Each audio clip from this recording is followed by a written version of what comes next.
Hello guys, আসসালামু আলাইকুম। আশা করি সবাই ভালো আছেন।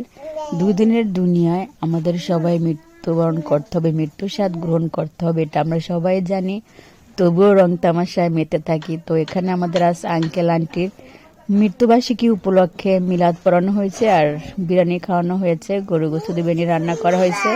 তো আঙ্কেল আন্টির জন্য দোয়া করবেন, তারা যেন জান্নাতবাসী হতে পারে, এটাই আপনাদের কাছে চাওয়া। তো অনেকদিন পর মাটিতে বসে খেতে বসলাম। কবে বসছি কখন বসছি জানা নাই বা মনও নাই, কিন্তু খুব ভালো লাগছে সবার সাথে এভাবে মাটিতে বসে খাবার খাওয়ার। সত্যি মজা অনেক আলাদা। আমার নামাজ শেষ করে পুরুষরা খেয়ে যখন চলে যায়, তখন ঘরের ভিতরে মহিলা মেয়েরা যারা ছিল তাদেরকে এখানে খাবার দেওয়া হয়।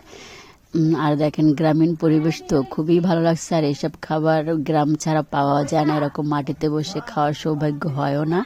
তো আজকে তারা এতিম বাচ্চা তাদেরকে আর যারা মসজিদে নামাজ পড়ছে তাদেরকে এখানে খাওয়ার জন্য, মিলাদ পড়ার জন্য দাওয়াত দিয়েছে।